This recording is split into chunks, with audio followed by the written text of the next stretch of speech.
Donc, on va commencer le cours des virus ARN. Ça sera l'avant-dernier cours. Enfin, demain, il y aura des cours qui concerneront le traitement et la prévention. Donc, ce sera le dernier cours concernant les virus. Et aujourd'hui, on va voir les virus ARN. Donc, on nous a regroupé 3 types de virus ARN, qui sont les picornaviridés, les rétro et le corona. Donc, on va passer rapidement sur le premier virus et on va beaucoup plus détailler les rétroviridés qui contiennent le virus responsable du sida, donc l'HIV. Comme c'est très important, donc on va plutôt insister sur les rétroviridés. OK? Donc, le poliovirus, on commence quand même par le poliovirus. Alors, est-ce que vous avez entendu parler de la poliomyélite? Il faut d'abord que je règle le problème d'attache chaud. Donc, la poliomyélite, elle est due à un virus qu'on appelle le poliovirus. Donc, bien sûr, on va commencer par la carte de ce virus. Ce virus, il appartient à la famille des picornaviridés. Alors, picorna vient de quoi? Pico, c'est petit, et RNA, c'est virus ARN, d'accord? Donc, le nom de la famille, il provient du fait qu'il soit un petit virus ARN, d'accord? Donc, famille des picornaviridés, et son génome, c'est un ARN monocaténaire, linéaire, de polarité positive, contenu dans une capside icosahydrique, et ce virus n'est pas enveloppé. Donc, maintenant, vous savez que tout ce qui est virus non enveloppé est un virus résistant, hein? OK? Donc, voilà.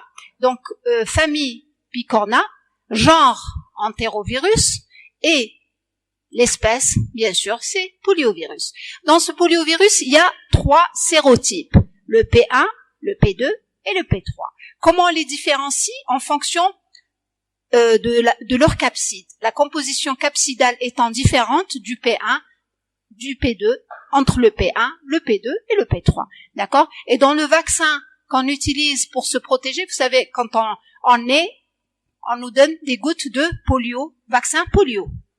Il y a du polio vaccinal sous forme de gouttes et on a sous forme injectable. Donc, le vaccin, il est trivalent, c'est-à-dire qu'il contient une protection contre le sérotype P1, P2 et P3. Alors, pourquoi j'en parle pas beaucoup dans cet intitulé? Parce que d'après l'OMS, en 2016, il ne reste que 3 pays qui souffrent encore, où la poliomyélite n'a pas encore été éradiquée. C'est l'Afghanistan, le Pakistan et le Nigeria.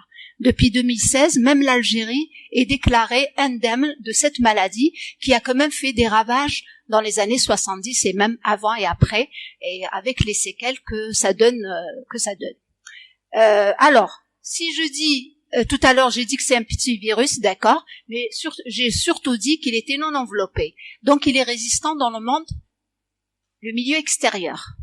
Et comme il est excrété par les selles, beaucoup par les selles, donc il va résister dans l'environnement, bien sûr dans des pays où il n'y a pas trop d'hygiène.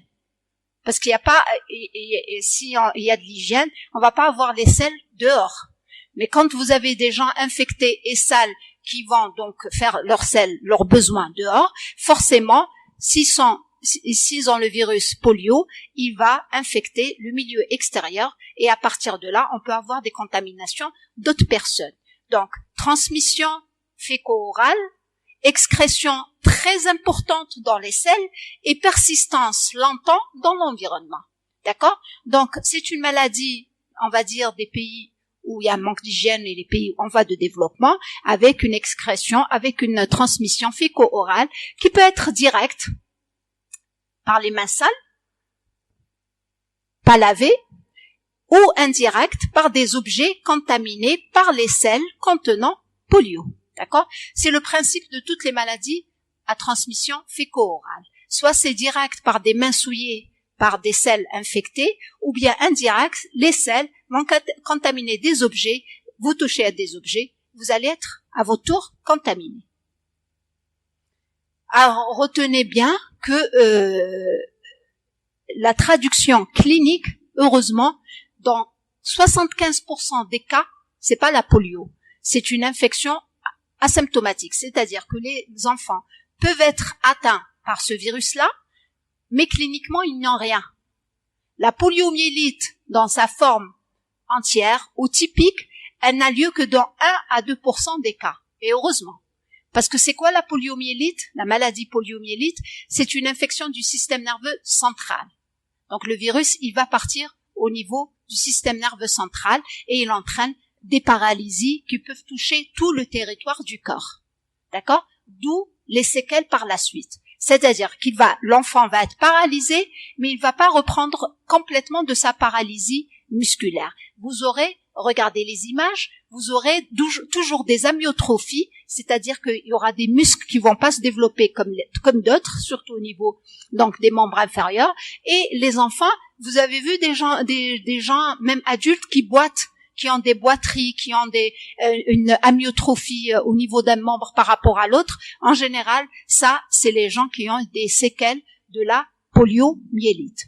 D'accord? Mais heureusement, comme je vous ai dit au début, l'infection par ce virus, elle ne se traduit pas forcément par une atteinte du système nerveux central. Dans 75%, elle est asymptomatique, mais dans 1 à 2%, malheureusement, c'est la poliomyélite avec tout ce qui s'ensuit comme séquelles. Pas de traitement spécifique, c'est juste de la kinésithérapie qu'il faut faire par la suite.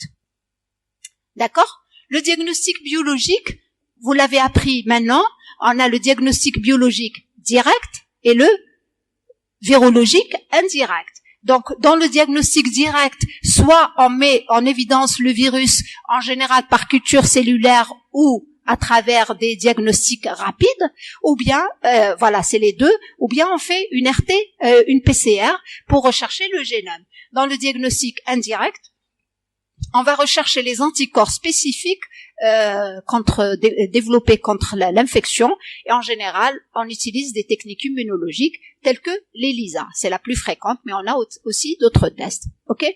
Donc, dans la poliomyélite, les meilleurs diagnostics, on a les deux possibles, mais en général, pour confirmer, en pratique, c'est isolement sur culture cellulaire ou bien RT, PCR.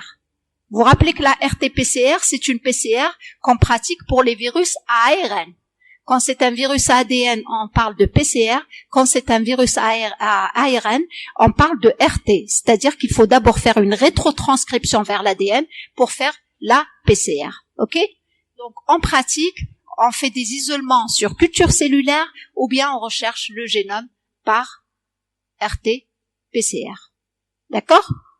Donc voilà pour le diagnostic, j'ai pas voulu vous détailler plus. Les deux méthodes, c'est ça. Alors les prélèvements, bien sûr, vous vous en doutez, les selles en premier, parce que l'excrétion, elle est très importante de ces virus au niveau des selles, et là, le prélèvement pharyngé, parce que la pénétration du virus, elle se fait par la bouche et l'élimination par les selles. Donc les deux prélèvements où on recherchera ce virus, ça sera surtout les selles, et en deuxième position, prélèvement pharyngé. Après, si vous avez une traduction neurologique, bien sûr, on prélèvera le liquide céphalo-rachidien. D'accord? Voilà. Donc je passe au rétroviridé.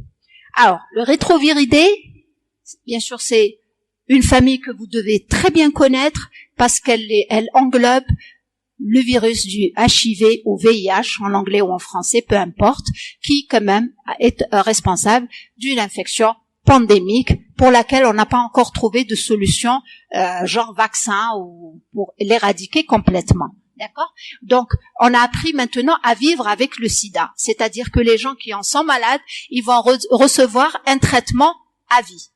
Donc, on dira que c'est une maladie à évolution chronique avec un traitement qui se donnera à vie. Et il faut l'observer. Parce que si on l'observe pas, bien sûr, on peut compliquer. Mais tant qu'on observe ce traitement correctement, on peut arriver à vivre avec ça toute la vie, mais on peut pas se débarrasser de ce virus complètement. Alors, c'est la famille des rétroviridés, le genre l'antivirus, et dans le VIH ou l'HIV, vous avez deux types, le VIH1 et le VIH2. D'accord? Ils sont différents. Il y a à peu près une 42% d'homologie, c'est-à-dire qu'ils sont différents par le reste au niveau de leur génome. C'est pour ça qu'on dit qu'il y a deux types, VIH1 et VIH2. Et dans les VIH1, vous avez des groupes et des sous-types. Alors, quelles sont les caractéristiques de ces virus? Première, très importante, très caractéristique, leur mode de réplication. C'est un virus qui possède une rétrotranscriptase. Est-ce que vous avez vu encore déjà un virus qui en possède dans les cours que vous en avez vu avant? Non. D'accord? Rétrotranscriptase. Qu'est-ce que ça veut dire? C'est un virus à ARN, et quand il pénètre dans la cellule et il infecte la cellule humaine, son ARN est modifié en ADN. C'est pour ça qu'on dit rétrotranscriptase ou transcriptase inverse. Elle passe de l'ARN vers l'ADN. Ok? On va voir dans le détail dans la multiplication virale. Donc, rétrotranscriptase, particularité du HIV. Deuxième, leur mode d'évolution chronique. C'est une maladie à évolution lente. C'est pas une maladie aiguë. Et troisième caractéristique, leur variabilité génétique très importante. C'est pour ça que les virus peuvent échapper aux défenses immunitaires et aux traitements antirétrovirales. Ok? Trois caractéristiques. Rétrotranscriptase, évolution chronique et variabilité génétique très importante. Alors, regardez dans cette photo. Elle est très belle, elle est très explicative de la structure. Dans la diapositive prochaine, je vous explique chaque étape, enfin chaque composant de ce virus, mais avec ce schéma, vous allez retenir mieux qu'avec l'écriture. D'accord?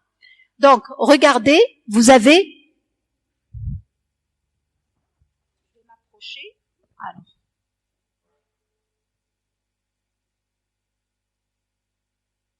Voilà. Donc, vous avez une enveloppe. Ce qui est en violet, c'est l'enveloppe. À l'extérieur, vous voyez des glycoprotéines. Glycoprotéines 120 et glycoprotéines 41. Vous les voyez? Donc ça, c'est les glycoprotéines qui sont à l'extérieur de l'enveloppe. Et on va voir quel est leur intérêt par la suite. Ok? Après, à l'intérieur de l'enveloppe, vous avez une matrice. Et à l'intérieur de la matrice, c'est pas important de savoir ce qu'il y a à l'intérieur de la matrice est important, parce que ça va être la nucléocapside. La nucléocapside. C'est-à-dire la capside, et à l'intérieur de la capside, qu'est-ce qu'il y a? Le génome viral. C'est toujours comme ça. Donc on a une capside, le génome viral, et à l'extérieur, s'il y a une enveloppe avec ces glycoprotéines, des fois, s'il n'y a pas d'enveloppe, ce sera la capside qui est à l'extérieur. D'accord? Donc, qu'est-ce que vous voyez comme ARN viral? Il y a deux molécules. C'est de l'ARN, hein, c'est pas de l'ADN.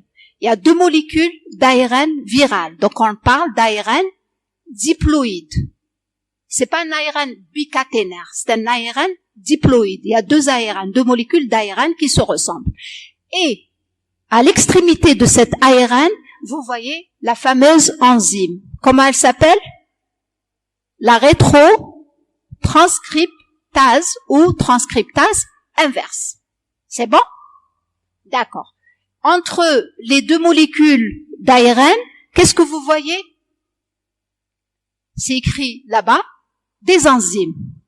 Donc il y a une protéase, lisez à droite, il y a une protéase, il y a une intégrase.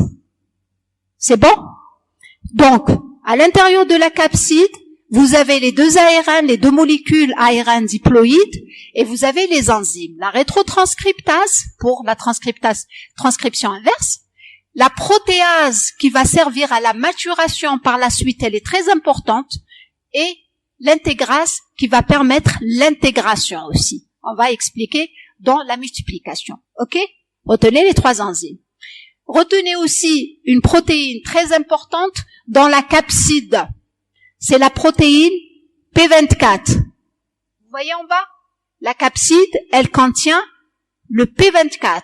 Retenez la P24 parce qu'on va en parler tout à l'heure dans le diagnostic. Ok? Des enzymes essentielles, une protéine P24 et un ARN diploïde. D'accord? Voilà, ça, c'est pour le VIH, bien sûr, hein, parce que le VIH2, VIH1, pour le VIH2, il a les mêmes composants, seulement les noms vont changer. Genre la glycoprotéine 120, elle va pas être 120, elle va être 136. La glycoprotéine 41, ça va être 36, je pense, et ainsi de suite. C'est juste le numéro qui change, mais c'est le même principe pour le VIH1 et le VIH2. Alors, voici la multiplication. Vous avancez donc de gauche à droite. L'attachement, première étape. Pour tout virus, il doit s'attacher. Alors, quelle est la cible de l'HIV?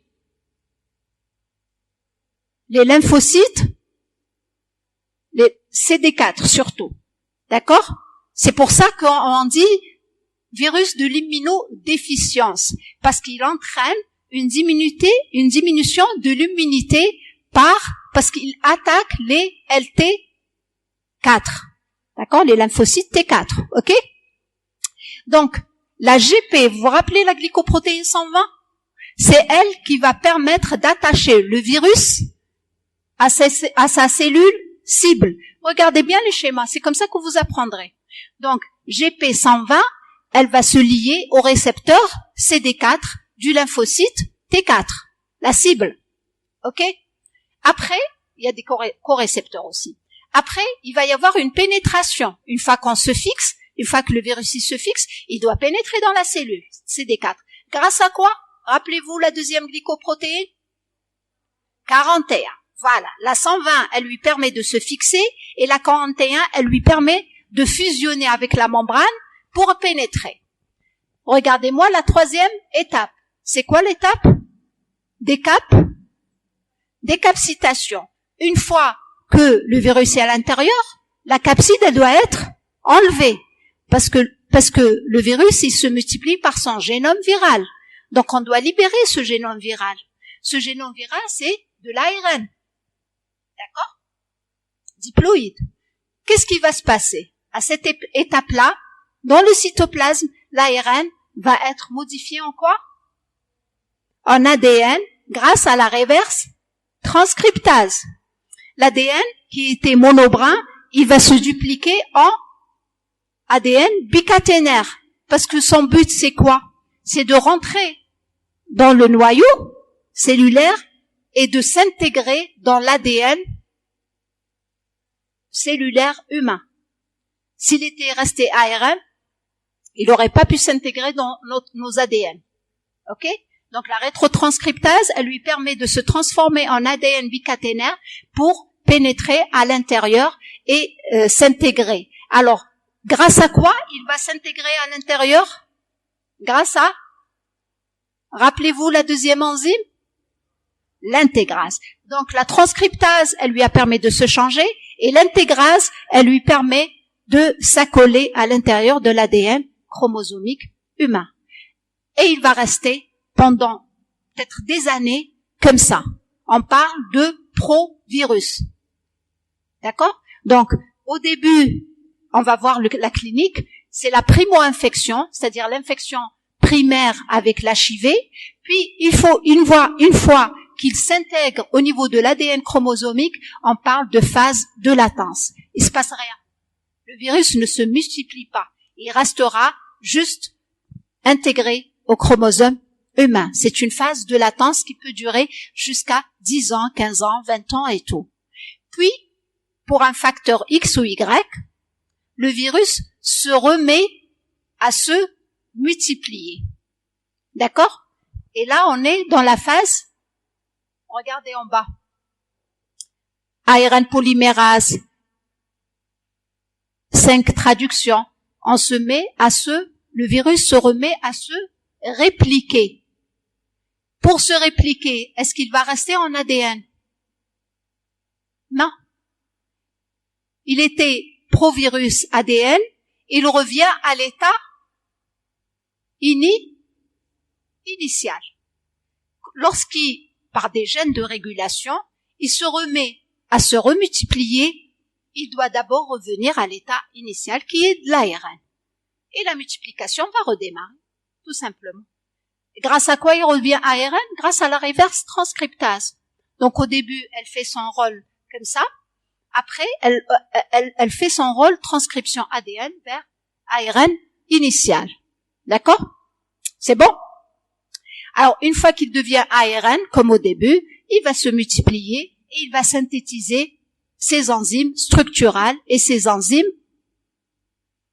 ses protéines structurales et ses protéines enzymatiques. Ils vont être traduits à quel niveau? Ces protéines, les ARN messagers, ils vont partir à quel niveau? Au niveau du cytoplasme pour donner quoi? Les protéines. Hein? Sur quoi? Les ribosomes. Très bien. C'est la numéro 5. Transcription. Donc, c'est ça la réplication.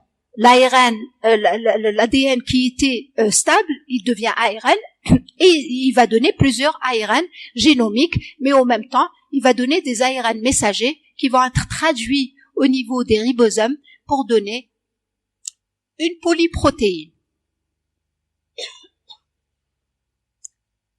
Regardez-moi avant le 6, entre le 5 et le 6. Traduction en une polyprotéine. Vous avez vu la couleur rouge, noir et bleu. Et après, vous avez vu quelque chose qui devient séparé, rouge, bleu et noir. Qu'est-ce que ça veut dire? Ça veut dire qu'il y avait une traduction en une seule protéine longue, et puis elle a été séparée en plusieurs protéines structurales et enzymatiques. Grâce à quoi? À la protéase. Donc, vous voyez, chaque enzyme, elle a un rôle. Si la protéase ne fait pas son travail, vous n'aurez pas des virus matures. D'accord? Donc, vous comprenez par là que c'est ça, les cibles de la thérapeutique anti-HIV. Soit vous essayez de bloquer l'attachement, soit vous essayez de bloquer la fusion, soit vous essayez de bloquer la reverse transcriptase, ou bien l'intégrase et la protéase. Si vous faites des médicaments, des antirétroviraux qui vont agir à ces niveaux-là, vous n'aurez pas de multiplication virale et donc vous allez laisser, plus ou moins traiter le malade, sans pour autant le guérir, mais vous allez maintenir une charge virale basse après infection. D'accord?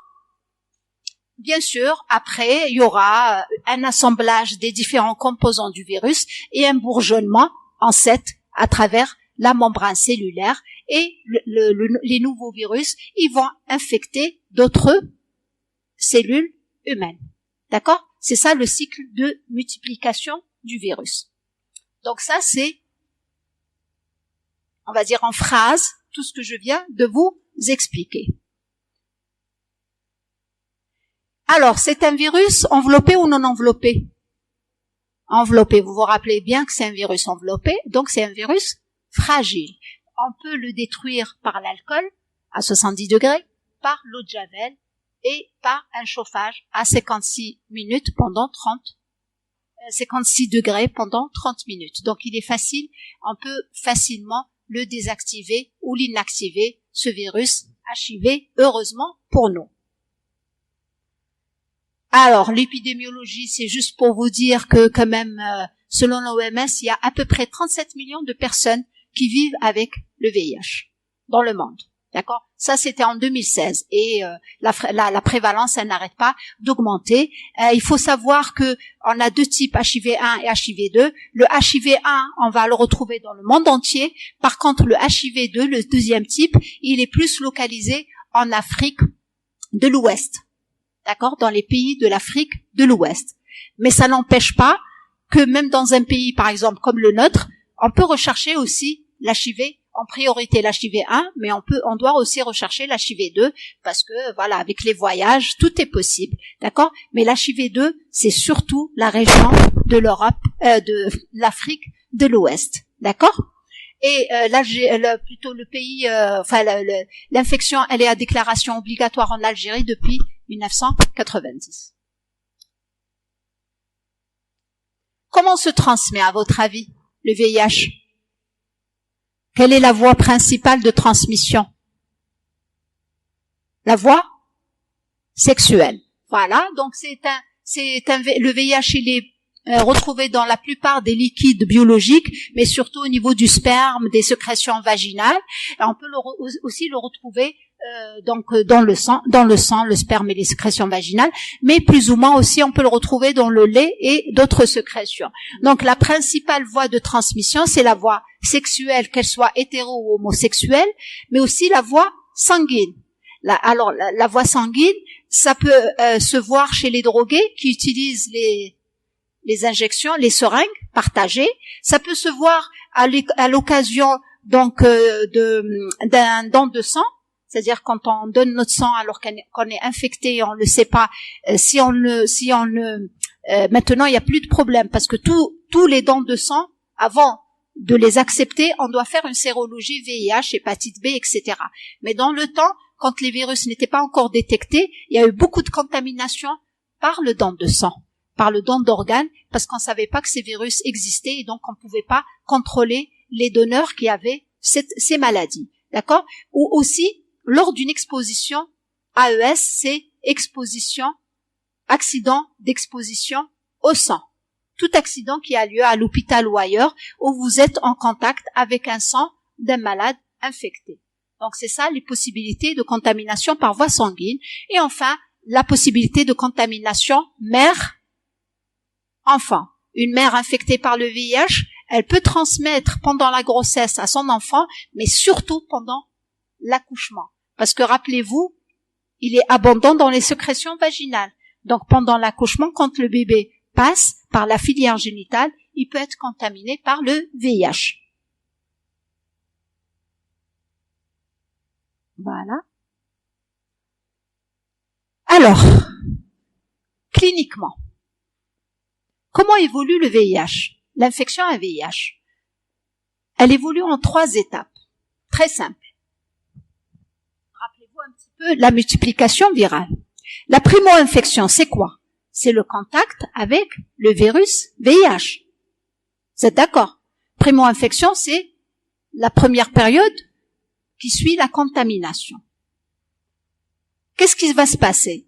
Rappelez-vous la multiplication. Le virus, il pénètre, il va se multiplier. Primo-infection, multiplication.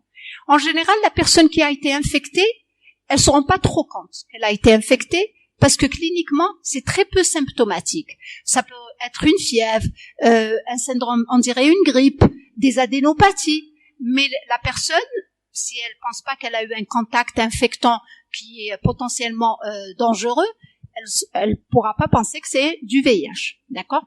Donc, dans cette primo-infection, souvent peu symptomatique, il va y avoir une multiplication virale importante. Elle va se caractériser par quoi? L'ARN, si on dose le virus dans le sang, on va trouver qu'il est très élevé. Multiplication, ARN viral, d'accord? Par contre, qu'est-ce qui va se passer pour les lymphocytes CD4? Ils sont diminués, parce que la multiplication virale veut dire attaquer les CD4. Donc si on dose immunologiquement les CD4, on va les voir diminuer. Mais cette primo-infection, elle ne dure que pendant 3 à 4 semaines seulement. Une charge virale très importante, des CD4 très élevés, mais tout de suite après, vers la 3e, 4e semaine, il y aura apparition des anticorps anti-HIV. Donc, il n'y aura plus de virus dans le sang. C'est la primo-infection. Il va passer à quelle phase? La phase de latence. C'est la phase d'intégration qu'on a dit tout à l'heure. Petite multiplication, puis intégration dans l'ADN cellulaire. Cette phase de latence, elle va être muette. D'accord? Qui va durer 10 à 15 ans, à peu près, ou 20 ans. Et elle va se traduire sur le plan clinique, pas de symptômes, sur le plan de la charge virale. Est-ce que le virus il se multiplie ou non? Non. parce que les anticorps sont apparus, lui, il s'est intégré dans l'ADN cellulaire, pas de multiplication virale. Donc, il y aura une stabilisation au niveau des CD4 et au niveau de la charge virale. Et les anticorps, on va voir la courbe, ça va être plus facile, et les anticorps vont être élevés. Puis, maladie, sida. D'accord? Donc, primo-infection, latence, troisième phase, maladie, sida. Et là, on revient comme à la primo-infection. Donc, on reprend la charge virale. Les CD4 vont être très diminués. Donc, c'est la phase d'immunodépression avec de la fièvre, de l'amaigrissement, les infections opportunistes. Cliniquement, ça va être très brouillant et on est passé dans la vraie maladie, sida. Et à partir de là, bien sûr, si la personne ne s'est pas rendue compte depuis le début, il faut traiter en urgence, mais le problème, c'est que le pronostic est très mauvais. Il vaut mieux traiter, il vaut mieux se rendre compte quand on est en primo-infection, comme maladie sida, parce que là, le pronostic, il devient fâcheux. C'est bon, les CD4 sont complètement diminués et la charge virale, elle est trop importante. Donc, regardez, tout ce que je viens de dire, il est marqué dans cette courbe. Regardez-la bien. La primo-infection, la phase de latence complètement asymptomatique et la phase sida. D'accord? Regardez, en rouge, c'est quoi? L'ARN. Primo-infection. Où est-ce que vous voyez l'ARN? Haute ou basse? Hein? L'ARN, la charge virale. La charge virale, c'est la quantité d'ARN. Elle est augmentée? Oui. Et après, dans la phase asymptomatique, elle descend. Puis, à la phase sida, parce que l'ARN viral ou la charge virale, c'est le reflet d'une multiplication du virus, tout simplement. D'accord? En vert, qu'est-ce que vous voyez? CD4. Donc, c'est la cible de la multiplication virale. C'est l'inverse, finalement. Quand la charge virale, elle est très importante, les CD4 vont diminuer. Quand c'est stable aussi, mais dès que la multiplication virale reprend, le E, ils vont complètement chuter. D'où la phase sida. D'accord? Les anticorps en bleu. Vous me suivez? Les anticorps en bleu. Est-ce qu'ils vont commencer à apparaître dès la primo-infection? Non. Il faut une phase de développement de l'immunité spécifique contre le VIH. Donc, il faut au moins 3-4 semaines. En général, 3 semaines. D'accord? Donc, au début, il n'y a pas d'anticorps, puis les anticorps vont augmenter. Au niveau de la phase de latence, ils vont être stables, haut et stable, et quand la multiplication virale revient, bien sûr, ils vont chuter. Alors, c'est bon? Vous voyez que l'ARN viral, il est écrit 10 jours. C'est-à-dire que je peux mettre en évidence la présence du génome du VIH 10 jours après la contamination. C'est très tôt quand même. D'accord? Ok? Et les anticorps, je les mets en évidence quand? Voilà. Donc, ça dépend. Si quelqu'un vient et me dit, ça fait 10 jours, j'ai eu un contact, donc à risque, je vais pas m'amuser à lui faire une sérologie. Je penserais à faire peut-être un ARN viral. Deuxième marqueur qui vient en deuxième lieu. Regardez en bleu. Qu'est-ce que vous lisez en bas? L'antigène P24. Vous vous rappelez l'antigène capsidal? C'est aussi le reflet d'une multiplication virale active. Vous avez soit l'ARN, soit l'antigène P24. Les deux, si vous les trouvez, ça veut dire que vous êtes en multiplication active. Seulement, à combien de jours on va trouver l'antigène P24? Combien? 15 jours. Donc, par ordre de priorité, qu'est-ce qui est le plus rapidement détectable? L'ARN dans la primo-infection. Après, l'antigène P24. C'est après qu'on va doser l'immunité avec les anticorps. D'accord?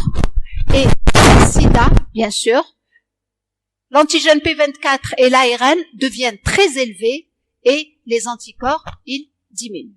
D'accord?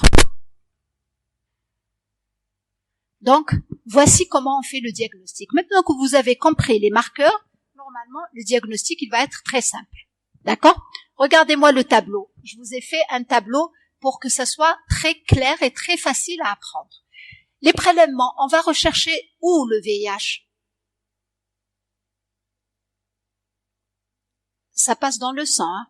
Même si la transmission elle est sexuelle, ça passe dans le sang. Donc, c'est des prélèvements de sang. On a deux types de recherche. Le diagnostic quoi? Direct. Et le diagnostic indirect. Pour le HIV, vous entendez parler de quoi en général? Sérodiagnostic.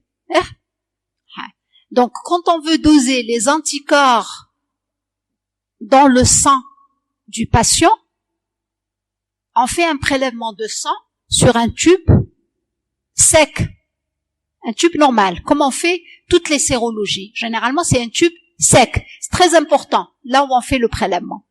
Par contre, quand on veut rechercher l'ARN viral, on fait pas sur un tube sec, on fait sur un tube citraté. Enfin, un tube qui contient un anticoagulant.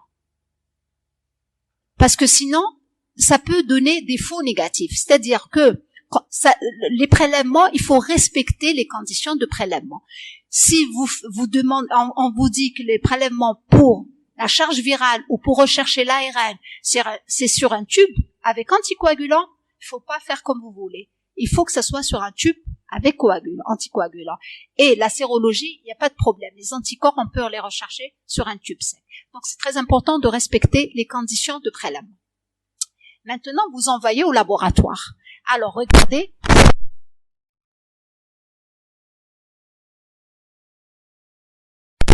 Lisez avec moi le diagnostic indirect. C'est rechercher quoi? Les anticorps anti-HIV. D'accord? J'ai mis test 1 et test 2. Test 1, c'est quoi? Test de dépistage. Test 2? Test de confirmation. D'accord. Donc, pour le sérodiagnostic, je fais d'abord un test de dépistage. Je recherche les anticorps par ce qu'on appelle les techniques que vous avez appris maintenant, la fameuse technique ELISA. D'accord? En général, on fait des techniques ELISA pour rechercher les anticorps. On a une deuxième possibilité, ce sont les tests rapides. Vous les avez appris aussi. Les tests rapides, ça peut être l'agglutination ou bien l'immunochromatographie. Parce que ça donne des réponses en un quart d'heure, 20 minutes. C'est pour ça qu'on les appelle tests rapides. Par contre, le test ELISA, il va donner une réponse en 2-3 heures. Mais ces deux types, le résultat, c'est doser les anticorps. D'accord? La différence, c'est l'ELISA, elle met plus de temps et les tests rapides, ils donnent une réponse rapide. D'accord? Donc, voilà. Je fais une ELISA de préférence, bien sûr. Les tests rapides, c'est pour les endroits où le laboratoire ne dispose pas d'ELISA. Alors, j'ai un positif. Je ne dois pas répondre positif comme ça, parce que c'est quand même un diagnostic difficile et qui peut engager aussi qui a des indications, on va dire, médico-légales, des implications médico-légales. Donc, il faut être sûr. Vous devez même refaire le test avec une autre technique ELISA pour vous assurer qu'il n'y a pas d'erreur. Et peut-être refaire même sur un autre prélèvement du malade, qu'il n'y a pas eu d'erreur, d'étiquetage ou des trucs comme ça. Donc de préférence, il faut refaire le test 2 fois quand il est positif. Et après, je déclare pas quand même le malade positif. Je dois faire ce qu'on appelle le test de confirmation. D'accord? Je vais vous épargner le principe du test de confirmation. Apprenez seulement que on appelle le test du Western blot. D'accord? Donc, c'est une technique qui ressemble un peu à l'ELISA, mais elle est spécifique parce qu'on va mettre des anticorps, on va les mettre dans l'ELISA, on dit positif ou négatif, anticorps totaux. Dans le Western blot, pourquoi on dit que c'est un test de confirmation? Parce qu'on va mettre en évidence les anticorps anti-HIV, anticorps par anticorps, dirigés contre les différentes protéines du HIV. C'est pour ça qu'il a plus de spécificité. C'est pour ça qu'on dit que c'est un test de confirmation.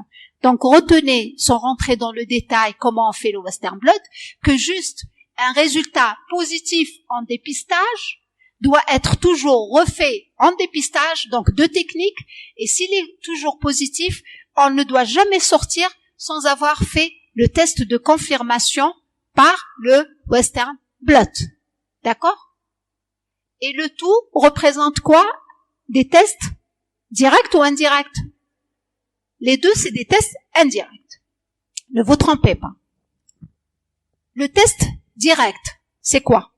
Diagnostic direct, c'est mettre en évidence le virus ou ses constituants.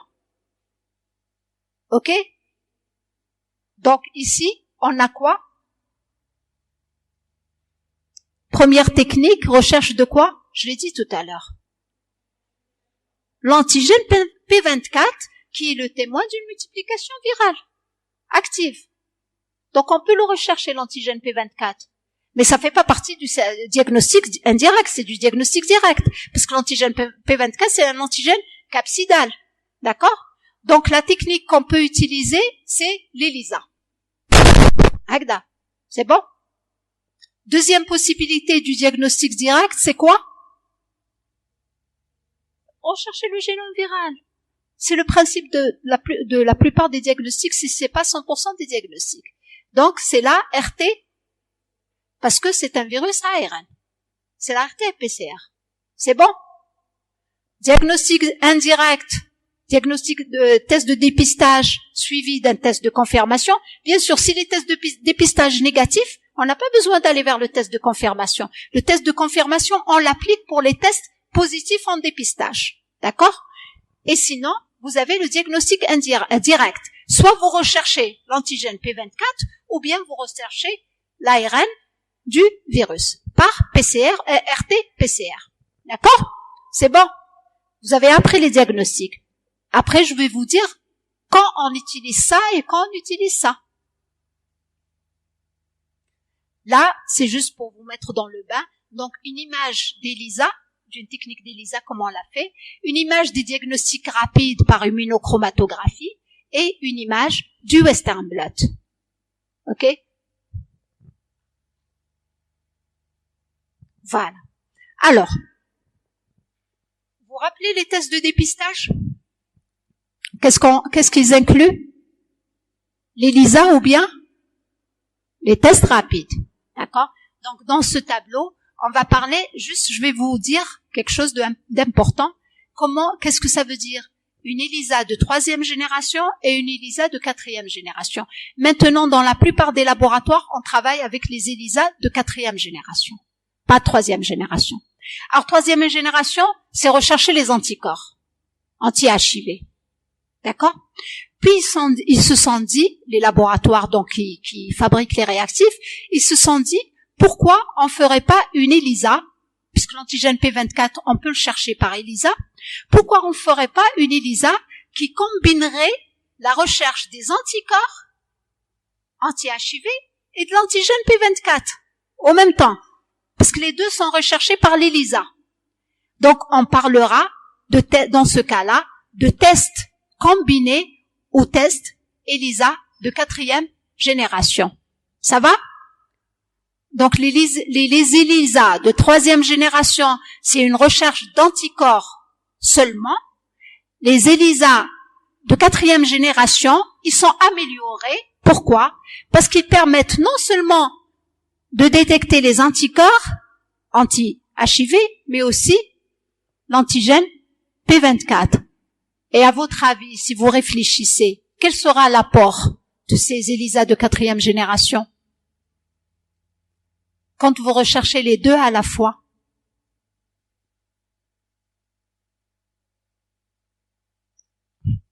Je vous donne 1 minute pour réfléchir. Qu'est-ce que ça peut vous apporter d'avoir rajouté l'antigène P24? La recherche de l'antigène P24. Revenez au marqueur, tout simplement. Revenez au graphe où je vous ai montré les marqueurs. Oui, l'antigène P24, il vous apporte un gain. C'est-à-dire, vous allez gagner dans le diagnostic par rapport à la primo-infection, où les anticorps ne sont pas encore synthétisés. Ça, l'antigène P24, il est là. Il est là au bout de 15 jours après la contamination. D'accord? Donc, si vous utilisez pour un malade ce test 4e génération, 15 jours après la contamination, il va être positif. Par contre, si vous utilisez les ELISA de 3e génération, ce même malade, il ne sera positif qu'après 3 semaines, 21 jours. Donc, vous aurez gagné dans le diagnostic 1 semaine. Est-ce que vous avez compris le principe? Donc, c'est pour ça que maintenant, on préfère utiliser, en général, les ELISA de 4e génération. Parce que ça raccourcit le délai où les tests sont négatifs, faussement négatifs. Vous avez compris? D'accord? Les tests rapides, on l'a dit tout à l'heure, c'est immunochromatographie ou bien agglutination. L'intérêt, c'est quand on est, par exemple, je vous donne un exemple, on est au sud, il n'y a pas des laboratoires dans les CHU, dans les hôpitaux et tout, qui utilisent l'ELISA, parce que l'ELISA, c'est quand même un appareil, des manipulateurs.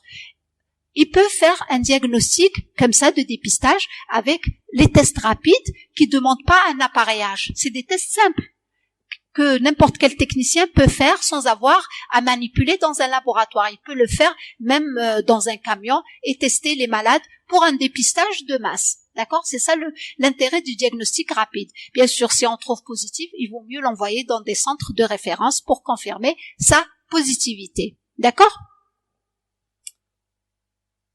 Voilà. Donc, si on revient, c'est très important, parce que c'est important pour vous en tant que médecin de savoir, oui, mais qu'est-ce que je vais prescrire comme méthode diagnostique? Est-ce que je vais demander pour mon malade la sérologie, ou bien je vais demander la charge virale, ou bien je vais demander la recherche de l'antigène P24 en fonction de mon malade? D'accord? C'est ce qu'on appelle les indications du diagnostic biologique. Regarde, quelqu'un qui veut faire un don de sang ou un don d'organe ou qui a été exposé à un malade infecté par le VIH. D'accord? Bien sûr, pour l'exposition, il faut attendre un temps.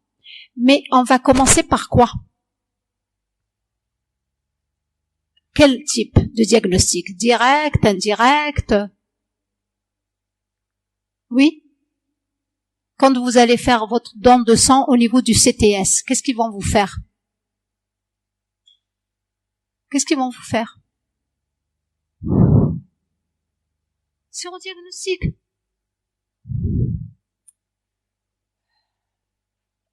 Vous êtes un donneur de sang. Est-ce que vous êtes des donneurs de sang? Aucun. D'accord. Il y a des gens qui sont volontaires, qui vont donner leur sang souvent, ou qui vont donner leur organe pour être transplanté à un parent. La première des choses que le biologiste ou au niveau du CTS il doit faire, c'est quoi? C'est voir si ce donneur il ne porte pas l'hépatite B ou l'hépatite C ou l'HIV ou la syphilis, parce que c'est des maladies transmissibles par le sang. D'accord? Donc il va faire quoi? Il va doser les anticorps.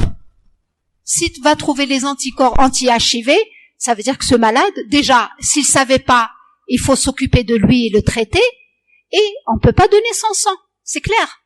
Parce qu'il est HIV+. D'accord? Donc je vais doser les anticorps. Donc on parlera de sérodiagnostic. Alors, si vous avez un malade qui est en primo-infection, c'est-à-dire qu'il est au début de la maladie. Ou bien une mère qui est positive et qui est positive en HIV et son bébé est né. Chez le nouveau-né, qu'est-ce que vous allez doser? Que ce soit le nouveau-né ou là, une primo-infection. Est-ce que vous allez faire le sérodiagnostic comme au début? Pourquoi? Pour la primo-infection, pourquoi? Parce que l'immunité, elle n'est pas encore développée en début. Et pour le nouveau-né, pourquoi? Parce que, parlez plus fort. Voilà, parce que si vous trouvez des anticorps, ça peut être le reflet des anticorps maternels qui passent par votre transplacentaire. Donc ça veut rien dire. Si vous trouvez des anticorps, ça veut pas dire que le nouveau-né est infecté. Ça peut être le reflet des anticorps qui passent pendant au moins 6 mois, des anticorps maternels. Donc, c'est l'intérêt de quel diagnostic dans ce cas-là? Pour dire que le nouveau-né est infecté ou là pour dire que ce malade, il est en primo-infection? C'est le diagnostic direct. D'accord? Soit l'antigène P24, soit le génome viral.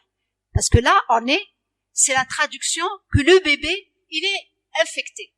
Il n'a pas les anticorps de sa mère. Il est infecté. Vous allez lui trouver chez lui, dans son sang, soit l'antigène P24, soit le génome viral.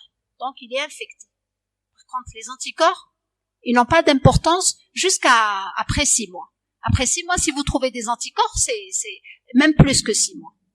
On dit plus de 18 mois. D'accord? Et pour la primo-infection aussi. La primo-infection, c'est une multiplication virale où l'antigène P24 est élevé, où le génome viral est élevé, la charge virale, elle est positive. Troisième cas. Vous avez quelqu'un qui est infecté par le VIH, mais il n'est pas en primo-infection. Vous suspectez qu'il a une infection VIH, mais il a dépassé la primo-infection, ou bien un enfant de plus de 18 mois. Un adulte ou un enfant de plus de 18 mois. Vous allez commencer par quoi? Sérodiagnostic. Vous n'allez pas aller vers la charge virale. Vous avez un malade un malade qui fait beaucoup d'infections anormales, et vous vous dites peut-être qu'il est en immunodépression, il a des pratiques douteuses. Vous dites peut-être que c'est un VIH, c'est pour ça qu'il fait de tas de problèmes. Donc, vous allez faire un sérodiagnostic, un test de dépistage. C'est pas la peine d'aller chercher le génome viral alors que vous savez même pas s'il a des anticorps ou non. Donc, la première des choses, c'est de faire le sérodiagnostic. Si vous lui trouvez des anticorps, là, vous passez à un deuxième stade, le diagnostic direct. D'accord? Donc, vous commencez par le sérodiagnostic. S'il est négatif, tant mieux. Si le test de dépistage est positif, vous faites un test de confirmation par le Western blot, et après, vous passez à la troisième phase, qui est la RT-PCR. Parce que les anticorps HADU, vous devez les rattacher à une multiplication virale. Est-ce que sa charge virale, elle est très importante, peu importante, moyennement importante? Donc, vous devez compléter le sérodiagnostic par une RT-PCR pour évaluer la charge virale. D'accord? Une fois que le malade il est diagnostiqué HIV+, vous allez le traiter. Donc, quand vous le traitez, vous ne le laissez pas dans la nature. Vous devez faire quoi pour son suivi? Sérodiagnostic?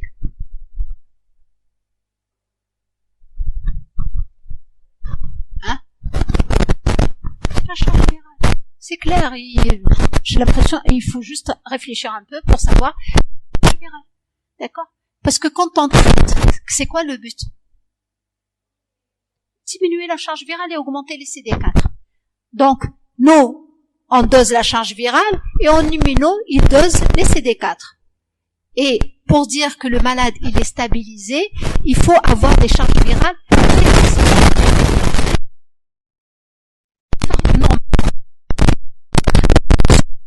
certaines. Importante, ça veut dire CD4 basse, ça veut dire que c'est les infections opportunistes qu'il va avoir et qui peuvent le tuer. tuberculose et autres, chez le VIH. D'accord? Donc l'intérêt, c'est de garder le malade avec une charge virale basse et un CD4 augmenté pour qu'il ne meure pas par son immunodépression. Et comment on va savoir? En faisant des charges virales, par exemple, au bout d'1 mois de traitement, 3 mois de traitement, 6 mois de traitement, et dès qu'on voit qu'elle a remonté, on doit chercher où est la cause. Est-ce que le virus, il a muté, il devient résistant au traitement ou autre chose? On peut changer les traitements en fonction de la charge virale. D'accord? Donc, est-ce que vous avez maintenant compris que si vous comprenez bien les phases de multiplication et la courbe, vous pouvez savoir chaque test diagnostique, quelle est son indication. D'accord? La primo-infection, le nouveau-né, de mère séropositive, le don de sang. Bien sûr, vous commencez par un sérodiagnostic et si vous trouvez qu'il est positif, là, vous devez aller vers la charge virale. Le diagnostic d'une infection, c'est toujours sérodiagnostic. Si c'est positif, on va vers la charge virale. Et quand on suit le malade, on doit faire des charges virales. On n'a plus intérêt à aller vers le sérodiagnostic. T'apporte rien. Le sérodiagnostic, c'est savoir qu'il y a un anticorps. Il y a des anticorps. Le malade a été en contact avec l'HIV. On doit savoir à quelle étape il est. Est-ce qu'il est en début, à la fin, stade de sida, etc. OK? Donc, évolution. Les marqueurs, je les ai fait 2 fois. C'est fait exprès pour que vous suiviez. C'est le même graphe que celui de tout à l'heure. Voilà. Et donc, le traitement, c'est une trithérapie. C'est pas la peine que je vous en parle beaucoup. Mais il faut savoir qu'on utilise 3 traitements en même temps. 3 antirétroviraux, des inhibiteurs de la transcriptase inverse en général. On utilise les inhibiteurs de la transcriptase inverse, les 3. Et puis, des fois, quand il y a une mutation qui a une résistance aux inhibiteurs de la transcriptase inverse, on remplace un inhibiteur par une antiprotéase. D'accord? Les schémas thérapeutiques sont nombreux, hein, donc on rentre pas dans le détail, mais il faut savoir que retenez au moins que c'est 3 médicaments à prendre au même temps et à vie, pour éviter l'apparition des mutants résistants. D'accord? Parce que c'est un grand problème, hein, l'échappement à l'immunité naturelle et l'échappement au traitement antirétroviral. D'accord? Pas de vaccin jusqu'à maintenant, ils n'arrivent pas à cause de la variabilité génétique très importante. Pas de vaccin encore. Alors celui-là, je pense que vous allez être passionnés par ce cours parce que c'est le cours du moment. C'est le virus du moment. J'espère que vous avez assez de culture générale pour m'aider dans ce petit cours qui va être un peu, pas très développé, mais quand même il faut savoir un minimum sur les coronavirus. C'est quoi les coronavirus? Ils sont responsables de quoi en ce moment? De la Covid-19. Donc les coronavirus, c'est des virus animaux à la base, et puis il y a eu des virus humains qui ont été découverts en 1965. D'accord? Pour l'historique. Et puis, on s'est pas trop intéressé à ces virus qui étaient plus animaux qu'humains, parce que ça donnait des pathologies très simples, genre des rhumes, des bronchites et tout. En 67, on les a intégrés dans le genre coronavirus et dans la famille des coronaviridae. Quand est-ce qu'on a commencé à en parler? C'était en 2003. Parce qu'il y a eu émergence d'un coronavirus qui était nettement plus virulent que ses amis. D'accord? On l'a appelé le SARS-CoV-1, pas le 2. C'est le SARS. Il est apparu en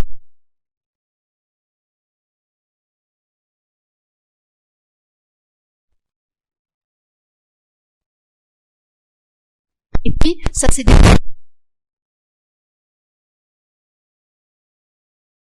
importante. On a commencé à s'intéresser alors à cette famille de coronavirus et on a fait beaucoup d'essais pour faire les vaccins, pour faire les diagnostics, etc. Mais ce virus, il est parti. Il est parti de lui-même. Il s'est éteint de lui-même.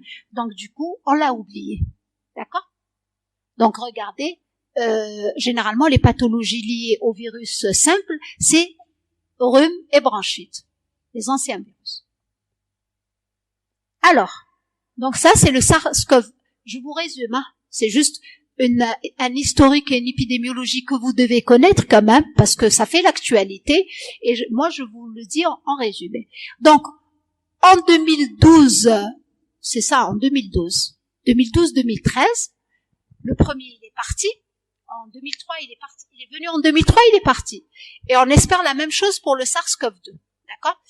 En 2012, au Moyen-Orient, en Arabie Saoudite plus exactement, il y a eu une transmission à partir d'un réservoir qui était les chameaux. Ils ont entraîné une infection, toujours avec une détresse respiratoire très importante, mais le virus était un coronavirus, il ressemblait pas au premier. Donc on était obligé de l'appeler le MERS. D'accord? Le MERS pour syndrome respiratoire du Moyen-Orient, en anglais, bien sûr. Ça donne le MERS. D'accord? Donc celui-là, il n'est pas parti encore. Il a diffusé à partir de l'Arabie Saoudite, il est parti dans d'autres pays d'Asie et même d'Afrique et d'Amérique, et jusqu'à maintenant, il existe.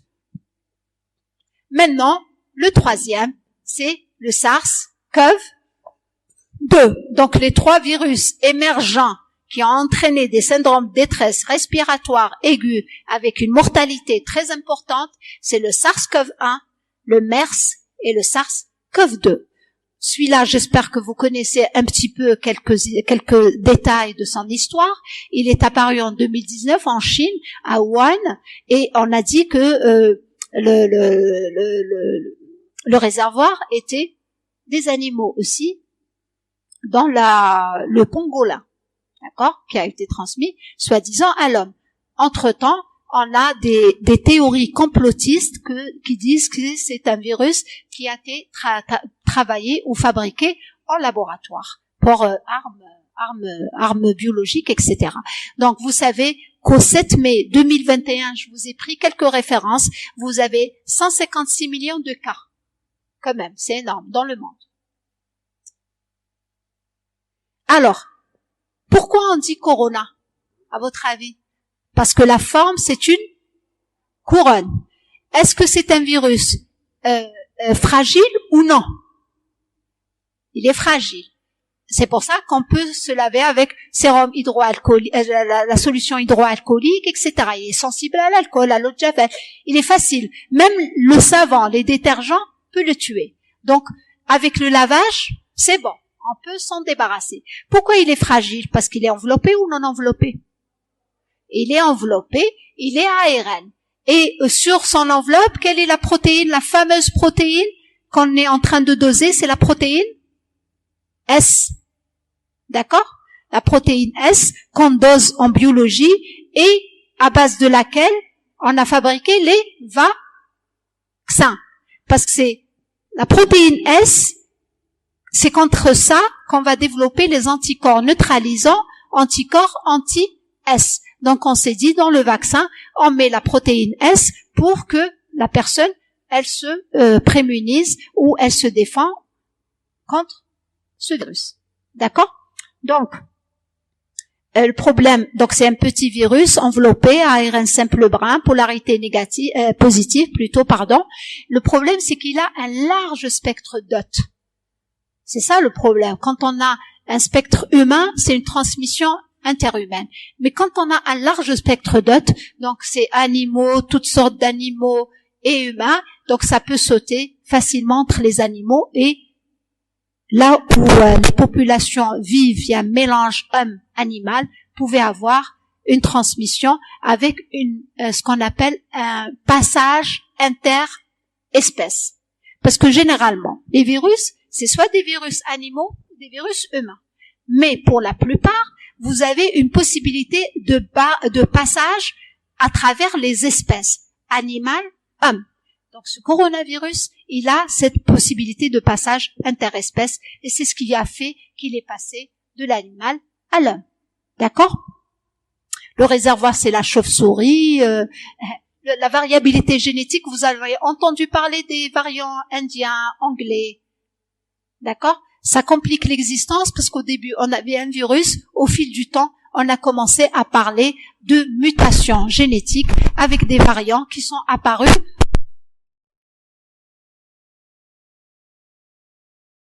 etc.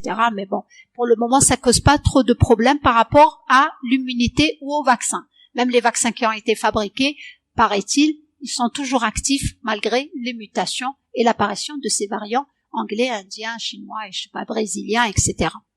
La transmission, elle se fait par quelle voie? Par voie aérienne. Donc, transmission quand je parle, quand je tousse, quand j'éternue, d'accord?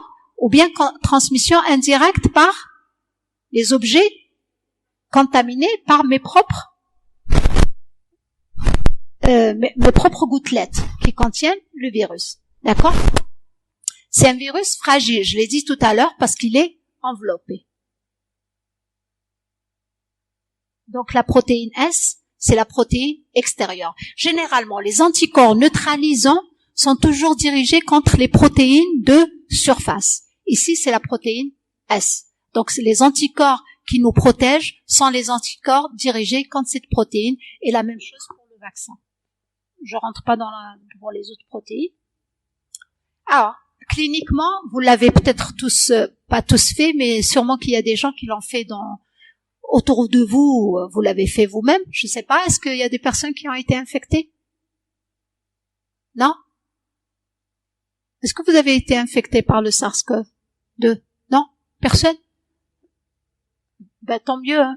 Alors, généralement, soit vous avez des petites infections asymptomatiques, des infections symptomatiques légères, genre perte de goût, perte d'odorat, une petite toux, une petite fièvre, des petites douleurs, mais la gravité, c'est toujours la détresse respiratoire. Donc les malades rentrent en réa, elles peuvent mourir avant par détresse respiratoire, une atteinte pulmonaire très importante avec une désaturation et un décès par détresse respiratoire aiguë. Donc c'est ça la gravité de la maladie. Sinon les autres infections, elles peuvent être bénignes, vous êtes très fatigué, vous avez quelques signes, mais vous allez vous retaper après quelques temps. D'accord? Donc la phase d'aggravation, c'est les signes respiratoires qui sont en général, quand vous avez une détresse respiratoire, la mortalité elle est à peu près de 50%, voire plus. Vous avez aussi le problème de troubles cardiaques. Il y en a beaucoup qui ont eu des complications cardiaques avec des myocardites et tout, qui ont pu faire des arrêts cardiaques, ou bien des troubles thromboemboliques, avec donc des thromboses et des embolies pulmonaires qui sont morts aussi par ça. Donc, pour le diagnostic biologique, quels sont les prélèvements à faire? Généralement, vous avez vu, j'espère, à la télé, ils font des prélèvements nasopharyngés. C'est-à-dire, c'est un écouvillon qu'ils font rentrer à l'intérieur parce que la multiplication du virus, elle se fait en nasopharyngé. Et il faut gratter jusque ici, jusque très profond pour retirer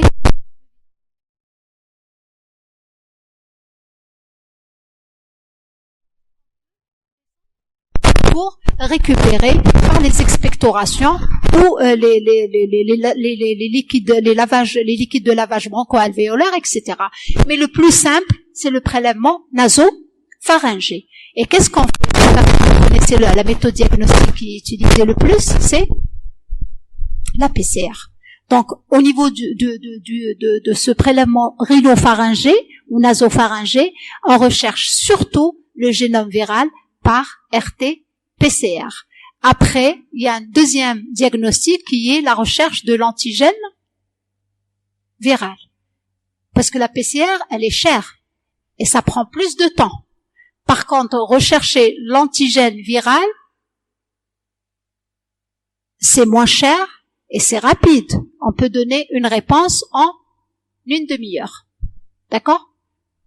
Par quelle technique? J'espère que vous avez appris les techniques de diagnostic rapide. Voilà, c'est l'immunochromato.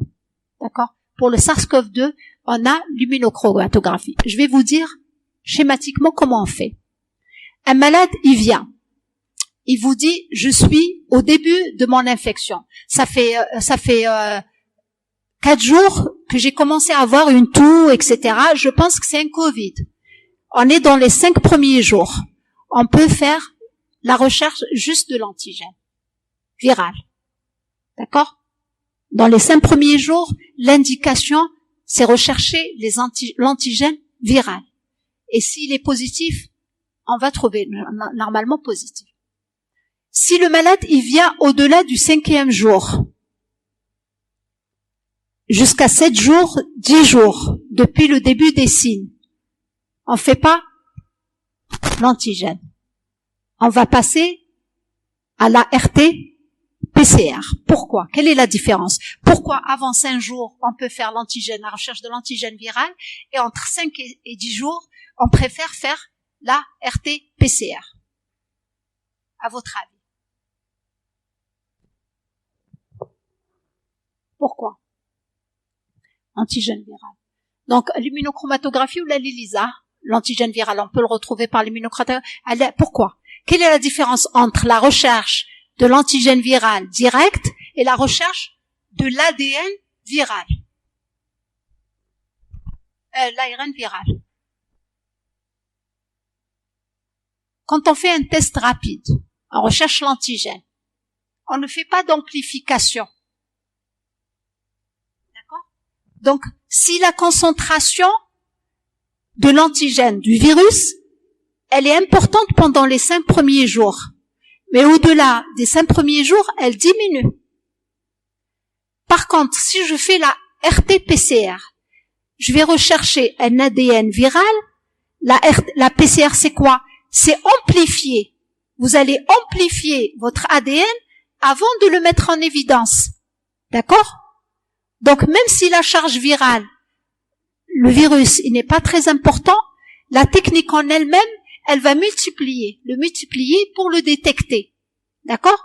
Donc, les premiers jours, un test qui ne nécessite pas d'amplification est suffisant, mais entre 5 et 10 jours, le virus, il diminue en quantité au niveau nasopharyngé, donc il faut passer à une technique qui amplifie. Donc, on passe à la RT-PCR. Mais les deux sont en faveur d'une multiplication virale. Est-ce que vous avez compris? D'accord? Il faut comprendre ce que ça veut dire une PCR pour comprendre. La PCR, c'est quoi? Même si vous avez un ADN, une seule molécule d'ARN du virus, la technique en elle-même, elle va multiplier. De telle façon à ce que le 1, il redevient 1 million. Donc, il est détectable. Donc, c'est une amplification qui est utile pendant 10 jours. Par contre, le test rapide, que ce soit ELISA ou la recherche de l'antigène viral, que ce soit ELISA ou test rapide, elle n'amplifie pas. Ce que vous avez, vous le détectez.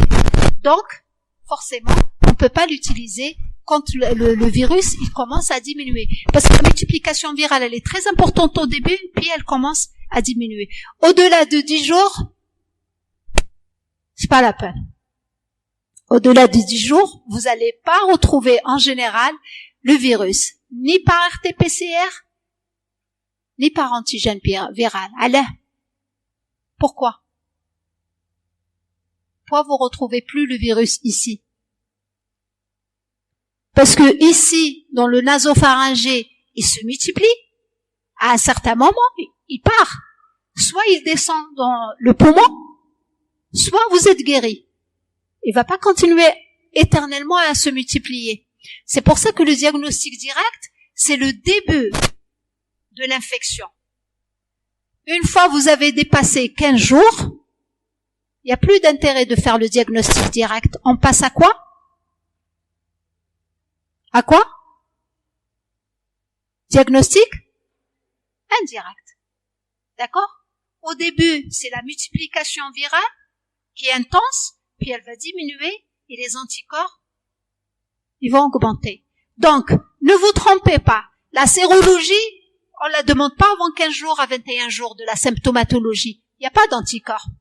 Même si le malade est malade, Il n'a pas encore eu le temps de développer ses anticorps. Parce que j'ai vu les cliniciens, comment ils font. Ils demandent les diagnostics à tort et à travers.